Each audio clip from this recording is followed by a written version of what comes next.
All That Came Before, a story of Mercadia by Leah Potyandi. Cho-Akhan is a caretaker for the dead, living with her family in a small Cho-Arim village in the depths of the Rushwood. Life in the village is quiet and peaceful, and the long arm of Mercadia City seems impossibly far away. The morning began just the same as so many before, with a dead person. Cho-Akhan was used to dead people. Her mother, well, the mother who had given birth to her, not the other one, was a caretaker for the dead, taking in and caring for deserted Cho-Arim bodies so that their souls could be sent on to rest. Her father had been a caretaker too, before he joined the ranks of his charges. Akan came, in fact, from a long line of such people. So when her day started, with rising with the sun, washing and dressing, and joining her mother Cho-Fihad in preparing the body of a woman from their village, it wasn't anything out of the ordinary. The woman, a scout named Cho-Hani, had been sick. Something had eaten up her insides while life still pumped through her, and the stink of her body when they had received her was, Akan supposed, unusual. Fihad ran a hand across Cho-Hani's ashen face and told Akan to go out and fetch more sweet herbs to pack into the body before they sent her on her way. Cho-Hani wouldn't want to make her way down the river knowing that her body was left smelling like that, even though they were going to burn it in the end. Akan rolled her eyes when Fihad wasn't looking. Fihad had a lot of ideas about what dead people did and didn't want. Lots of adults in the village did. As though a dead person were in a position to want anything. Akan cared for the dead, but she didn't think, as her mother clearly did, that the dead cared back. Will you at least think about the garden this time? She asked as she grabbed her gathering bag. It'd be so much easier for us to grow the herbs here. There's plenty of space in our plot, and I could bring back some extra to plant. Fihad shook her head, smiling an indulgent smile. My persistent daughter. You know those herbs do best in the woods. Herbs growing in the garden would miss the wildness. They'd miss the trees and the river. Akan forced a smile and hitched up her bag. At the age of 16, she knew better than to argue. But she wanted to. Oh, she wanted to. Akan played it out in her head as she made her way down the dirt road that led out of the village. It was ridiculous that she had to go so far to get something that they could just grow at home. She was good with plants. So was her brother, Cho-Ran. She knew he'd help with her garden whenever he wasn't off with the other scouts. It wasn't even like Fihad would have to do any work. She came to the river and followed it a ways, listening to the noises it made as it wound its slow course past rocks and roots. Fihad thought it was full of souls, going to wherever it was that Cho-Hani was headed. Of course she did. Akan cut north, away from the river and toward the tangled pocket of woodland where the sweet herbs grew. She thought about planting the garden anyway. What would Fihad do? Pull the herbs up by their roots when she found them growing behind the house? Go away, go away! She stewed over it all the way up to her gathering place, lost completely in the tightening spiral of her own thoughts. She would have kept stewing too, had a great horned troll not come crashing through the trees in front of her, right into her path. She tripped backwards in surprise, catching her foot on a thick root and tumble-skidding down a steep incline that, embarrassingly, she had overlooked. The incline had a sort of concave pocket at the base, though, and she pressed herself tightly into the hiding space it afforded, hoping desperately that the troll hadn't noticed her. The troll was big and very angry. Clods of dirt scattered down the incline and off the little earthen shelf over Akan's head. She buried her face in the dead leaves. Go away, She thought insistently. go away, go away, go away, go away! After what felt like an eternity or two, the sound of the troll's footsteps receded, tromping off through the trees and underbrush. Probably stomped all over my herbs, too. Well, that would figure. Akan moved into a crouch, brushing the worst of the dirt off of her clothing. She had just readjusted her bag on her shoulder when something caught her eye. She had gone to collect herbs many times before. This was the closest to the village that they grew, and she seldom trekked any farther into the dense forest. She had not, however, spent much time at the bottom of this particular drop-off hiding from angry trolls, so she could forgive herself for never having seen the chiseled stone pillar that looked suspiciously like a doorway.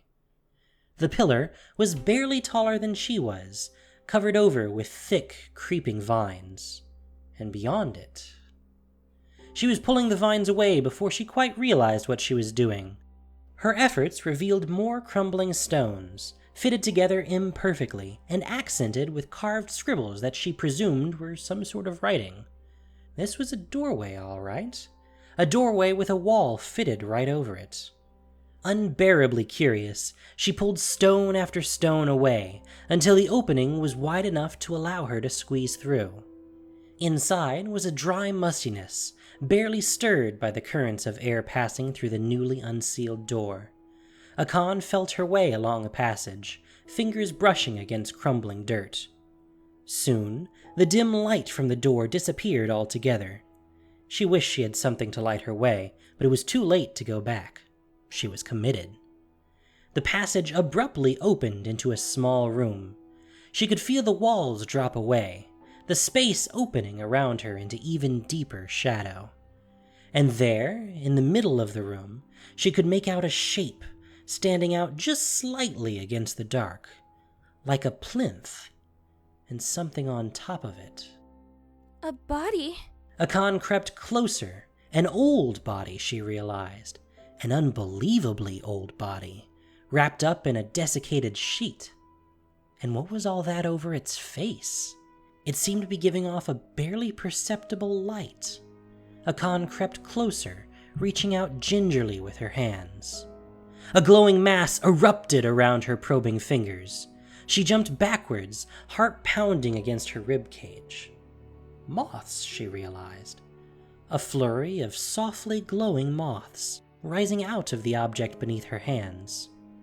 Surrounded by the dry fluttering of dozens of feathery wings, she peered down at the face again, illuminated now from the outside. A mask, she realized. The body was wearing a mask, shattered into pieces. No, not shattered. The pieces of the mask were embedded in the mummified flesh of the face. She imagined what it would feel like to have skin growing over bits of ceramic, integrating, welcoming it in. Suddenly, she couldn't be out of the cave fast enough. The moths rose in a whirlwind around her. Akan returned home with a bag full of herbs, and while Mother Cho-Akhan may have raised her eyebrows as she polished her long spear, Mother Fihad said nothing about the delay. Instead, she simply smiled and directed Akan to help prepare the herbs. I saw a troll today, Akan said, keeping her voice casual as she packed the herbs into small linen pouches. Fihad had already removed Cho-Akhan's blackened organs, and Akan's pouches would soon take their place. Mother Shadi, who wasn't afraid of anything, shifted almost imperceptibly. Mother Fihad sighed and took a pouch from Akan. They've been restless. Much more. Her brow furrowed. Something bad is coming. Rushwood is afraid. Flaring nostrils. This smells of Mercadia City. Akan set her jaw. It was an old argument, this business about Mercadia City. Nothing bad is coming, Mom. She handed off another pouch of fragrant herbs. Mercadians don't come here. They just sit in their big, shiny city, and they never send soldiers. Mother Shadi snorted. Listen to our grown-up daughter, Fihad.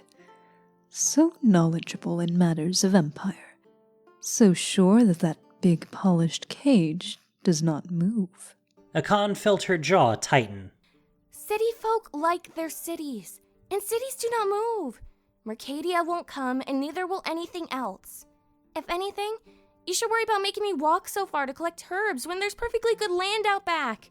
Ran would help me work it, and I wouldn't almost get eaten by trolls.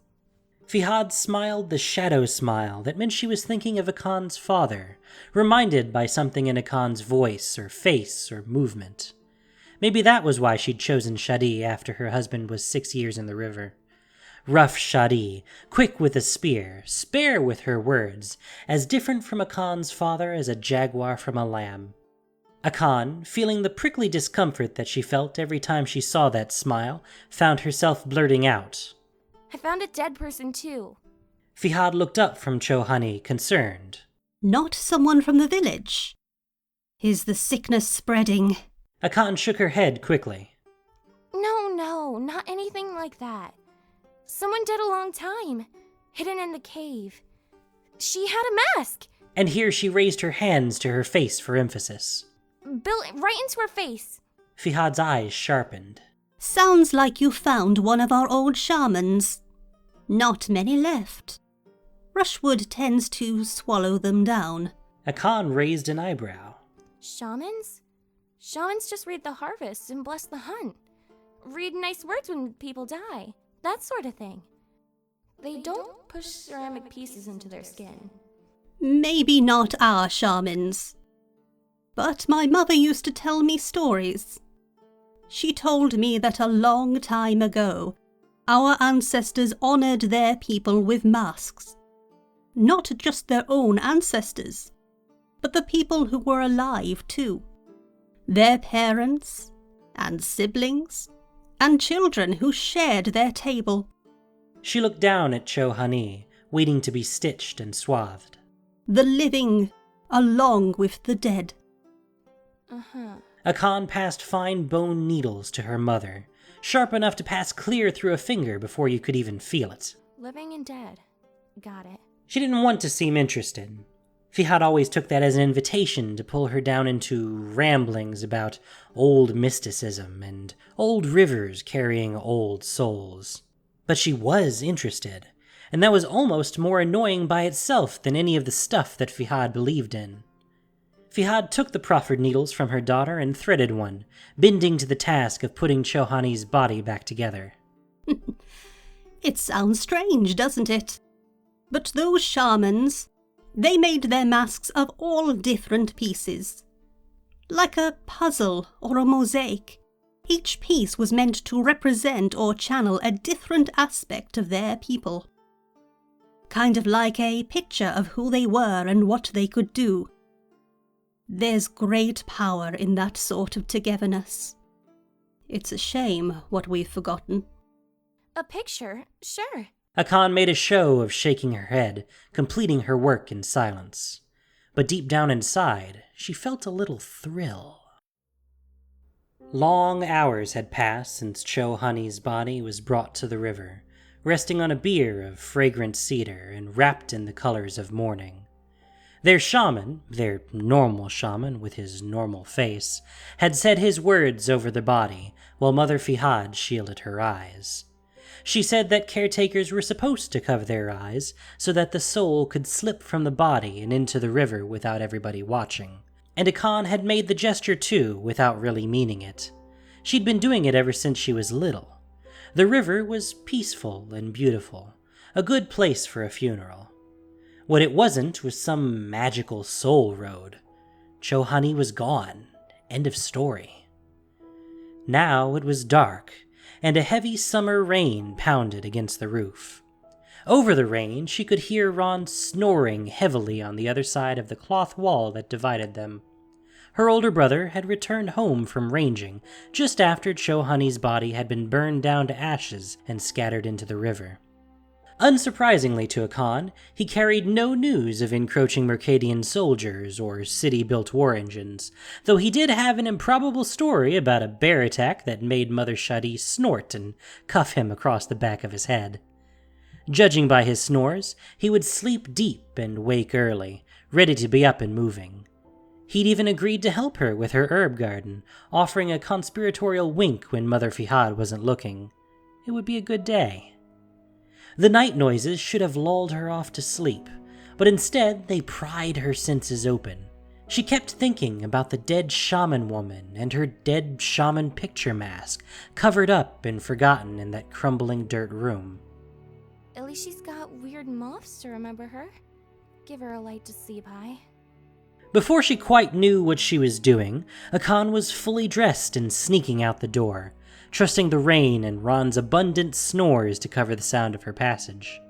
The pounding rain shocked her skin and flattened her black hair against her head in an instant. She set out towards the river.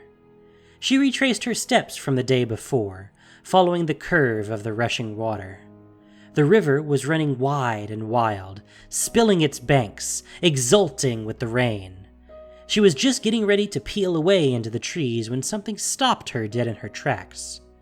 That something was Mother Shadi, matted with rainwater, long spear in hand. She stood stock still, looking at some great mass that lay at her feet. The water that cascaded off the head of the spear was tinged red. Dead inside, Shadi murmured as Akan approached. She angled the head of the spear downward to point. Fascinated, Akan followed the line of the spear down to the corpse of the horned troll sprawled in the mud.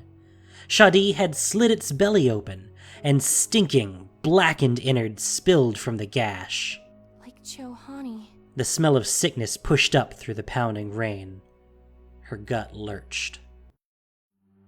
More people in the village got sick. It didn't take long. Cho-Anu, the spearmaker. Cho-Bial, who took all day to wash her clothing so that she could hear all the gossip on the banks of the river. Cho-Tuni, who kept 3 dogs and no husbands. People Akan had known all of her short life, brought down one by one. The healers tried everything that they knew, old arts and new measures alike, but still the sick burned up with fever. One by one, they followed the path that Cho-Akhan had trod. Cho-Anu, Cho-Bial, Cho-Tuni all laid out in the home of Akan and her mothers, ashes for the great river. Ron, with his crow-feather hair, devoted oldest son, beloved brother of Akan, felt his lungs curl and blacken within him. He died in their home, and they barely had to move him 3 feet to prepare him for his journey. His journey. The words soured against the back of Akan's tongue, unspoken and bitter. There would be no garden now. Mother Fihad stroked her son's hair, still damp with old sweat. The river will guide him true. It will take him to rest. A furry brown moth trapped inside the house, battered against the ceiling, looking for a way out. Akan watched it struggle, feeling helpless and angry. There's nothing special about that river. Ran is dead! He's not coming back. Fihad said nothing, and Akan pretended that she didn't see that her mother was crying as she prepared the body of her son. She clenched her jaw, teeth grinding, and counted out the pouches of herbs. She had made so many lately. For the first time, she envied her mother's belief. Fihad would find peace somewhere in this, even with her dead son in her arms. But for herself, Akan was certain there would be no peace. The moth continued to struggle, its small body slamming into the ceiling again and again. Akan wanted to scream. There's a window, She thought. It's right there! Just fly down and you're free! Just fly down! The mask leapt into her thoughts. The dead shaman's mask. Down, down, down under the ground, lit with old knowledge and a whisper of dusty wings. She would have seen this. If she really did have power, if Mom is right, she would have seen this coming, wouldn't she? Akan passed a hand over her eyes and found a veil of tears. Ron was 9 days in the river when Shadi brought news. Choarim's scouts, galvanized in the wake of Ron's death, had ringed their eyes with his ashes and disappeared into the Rushwood Wilds, Shadi among them. They had returned in the pre-dawn with reports of Mercadians, small bands of soldiers bearing the crest of their shining city. The soldiers were traveling light. They carried few weapons, but in their wake the trees shuddered and groaned. Roots twisted in the earth, and tamarinds fell from their high homes to rot in beds of dead leaves. They were bringing sickness to Rushwood. Nothing but scavengers, Shadi muttered as she cleansed the dirt from her wiry arms. They'll kill all of us off without even laying a finger on a single Cho-Arim, then pick over our bones for whatever's left. Rushwood is afraid. Mercadia does not come here. Akan had never felt so guilty in her life. The feeling sat in her bones, heavy and dark. She would have staked her life on Fihad's fears being the stuff of superstition, a grown-up who didn't understand that the world had changed. Instead, Fihad was right, and Ron had paid for Akan's error with his own life. He was dead because of her, because she hadn't believed her mother, because she only knew how to prepare a body, not save one. Because...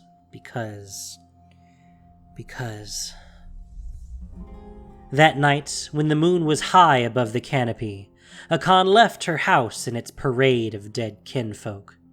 Brown moths fluttered in the air around her, wings catching in the moonlight.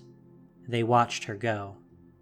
She padded through the wet chill, drifted alongside the river, made her way down into that old tomb and its shaman mask. Her body felt hollow. Her heart felt filled with fluttering moths, moths in the moonlight, moths under the mask. She felt that if she were to open her mouth, they would come bubbling out of her throat. She stared down at the shaman, long dead and inscrutable. She stared, and then she opened her mouth. The moths filling her body poured out. The moths filling the mask rose up and scattered. She screamed and screamed. At first it was wordless, a lifetime of confidence shattered. An older brother who lived life out in the wild woods, dead on the floor of their home. A father who didn't wake up, and a mother who cried every night while her young children tried not to listen. A thick film of ashes coating the back of the rushing river. Mercadia.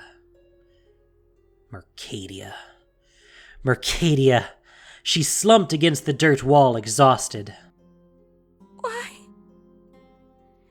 Why did this happen? Why aren't we dying? Why are you here with your mask and your secrets, watching my world fall apart? She closed her eyes.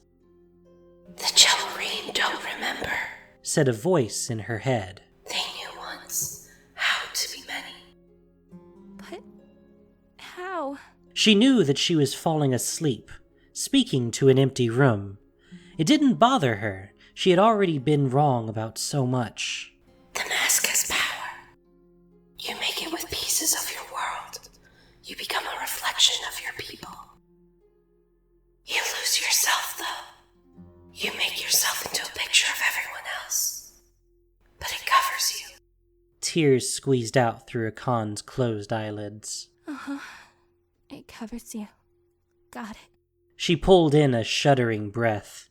She felt the crushing weight of Mother Fihad's rightness, of Mother Shadi's bloody spear, of the capital city that had waved its hand and killed Ron 1,000,000 miles away.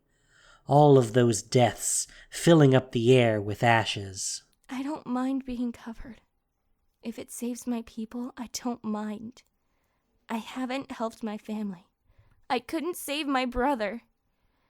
It isn't so great a loss to lose me. The voice sounded sad when it spoke again. It is always a great loss when a family loses a child. Akan felt herself smiling. And I'll make sure that no more families need to. The decision was made.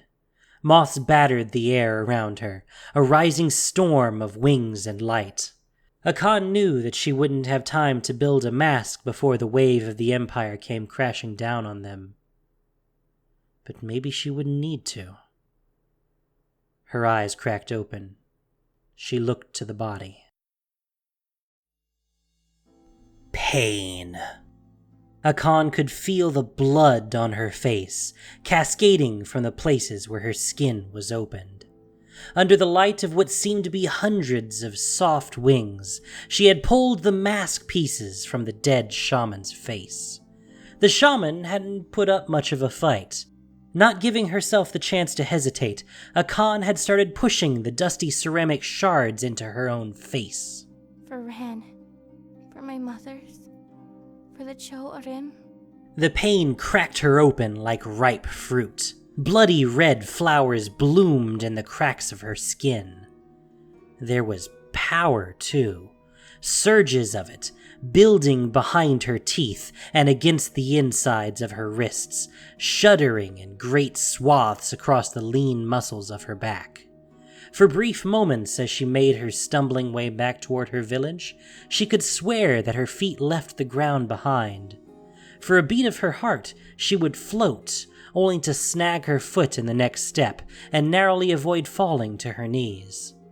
A great strength flooded her limbs, then drained out and left her struggling to place one foot in front of the other. She blinked her eyes, and Rushwood was replaced with rows upon rows of Mercadian military, sun glinting off their helmets. And facing them, Mother Shadi at the front of mustered Cho-Akhan warriors, standing ready. Another blink, and there was the forest again. The armies vanished. Mercadia is coming.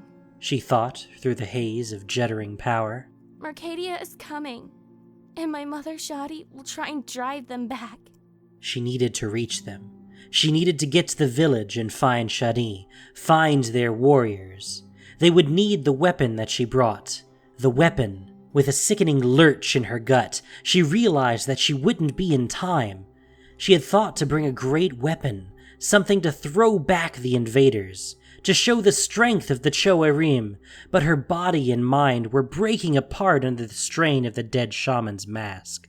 The power was borrowed, and could not find a way to take root inside Akan. Her skin felt wet. The river. She was in the river. In the moment before she submerged, she thought she could see the surface of the water softly glowing. River full of souls. Mother Fihad would want me to cover my eyes. She passed beneath the glowing surface, feeling the cool water fill in the gaps between her flesh and the mask shards. Relief. Relief from the pain. Relief from the flickering vestiges of long-buried power. She opened her eyes. The dead stared back at her. They were everywhere. Cho-Akhan people like her, and people older than Cho-Akhan, eddying in the current. She supposed that she should feel afraid, or perhaps transcendent. Oh, there you are. She thought instead. She wished Fihad could see this. All of the ashes poured into the river, all of the rites. It wasn't empty at all. A lump formed in her throat. I thought you were gone. All of you. I thought you were gone. I'm sorry.